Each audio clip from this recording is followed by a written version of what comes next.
Welcome to the World News. For today's stories, I'm Randolf Jamias. For our first story, the New Zealand city of Christchurch marks the second anniversary of a devastating earthquake that killed 185 people and destroyed the central business district. On February 22, 2011, the city marked the event with a memorial. Prime Minister of New Zealand, John Key, addressed the victims' friends and relatives. More than 6,500 people were injured when the 6.3 magnitude quake struck the city, and many of the survivors were seated at the front of the memorial service. Victims of the earthquake were from Australia, Canada, China, Ireland, Israel, Japan, Korea, Malaysia, New Zealand, Peru, Philippines, Romania, Serbia, Thailand, Turkey, USA, and the UK. Now in the U.S., a major winter storm pounded the country's Great Plains on Thursday, creating hazardous travel that resulted in at least one death, closing schools, scuttling air travel, and cutting off power to some communities.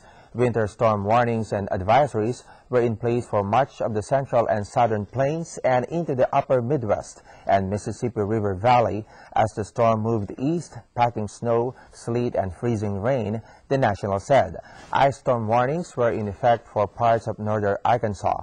The massive storm was expected to spawn thunderstorms and rain on its southern edge from eastern Texas to Georgia. Kansas City encountered an unusual mixture of snow, thunder, and lightning, with 2 to 3 inches of snow falling per hour. Next up, the sun in our solar system not only gives us heat and energy, it also shows some spectacular phenomenon, not to be missed by anyone. NASA has compiled all these solar phenomena. Let's find out more.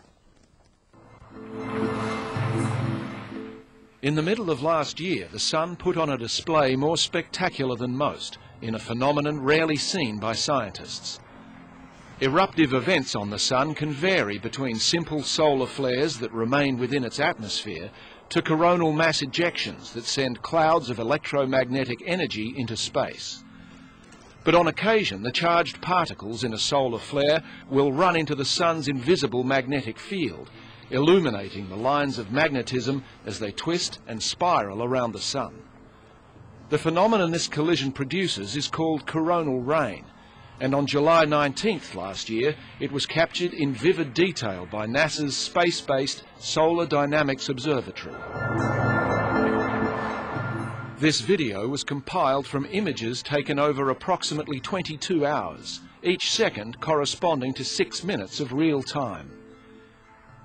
The plasma within the flare acts as a tracer, allowing scientists a rare opportunity to observe the movement of magnetic fields on the sun. The Solar Dynamics Observatory was launched by NASA in February of 2010. Equipped with 4 sophisticated telescopes, its mission to record solar activity is set to last until 2015. NASA says so far the mission has been a stunning success. Moving now to Mexico, the country's archaeologists said they have found at least 130 human sacrificial skulls dating back approximately 1,200 years in a rural field close to Mexico City, marking the largest discovery of its kind in history and the first time skulls have been found away from a major archaeological site in Mexico. Georgia archaeologist Christopher Moore Hart and archaeologists from Mexico's National Autonomous University said as many as 180 adult skulls or their equivalent in bone parts have been excavated so far. Archaeologists hope to finish cleaning the skulls by the end of this year, but further research will continue in order to unravel the mystery of the significant find.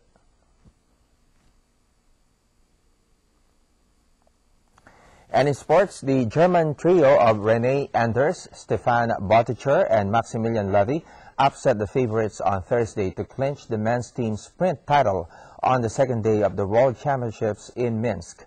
New Zealand were second and France third. The trio of Laura Trott, Danny King, and Eleanor Barker brought Britain their first gold in the Belarus capital. Canada beat Poland for the bronze. Hong's Li Wei-che claimed her first world title, winning the women's 500 meters time trial in 33.973 seconds. Lee just missed her own Asian record but edged out experienced German Miriam Welty in the two-lap event. Britain's Rebecca James finished third. Now in tennis, top seed Marin Cilic overcame Igor Sijling in 3 sets Thursday afternoon to advance to the quarterfinals of the U.S. National Indoor Championships in Memphis, Tennessee. Croat Cilic survived multiple match points and had to rally for a 7-6, 3-6-7 with over unseeded Dutchman Sijling to set up a match against Japan's Kei Nishikori. Nishikori, the number 5 seed, outclassed American Donald Young in straight sets 6-3, 6-3.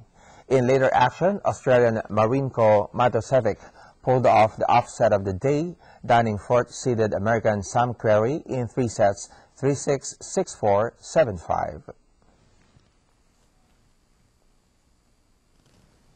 And finally in golf, world number 1 Rory McIlroy and 3-time winner Tiger Woods were both sent packing in stunning fashion in the snow-delayed first round of the WGC Accenture Match Play Championship on Thursday.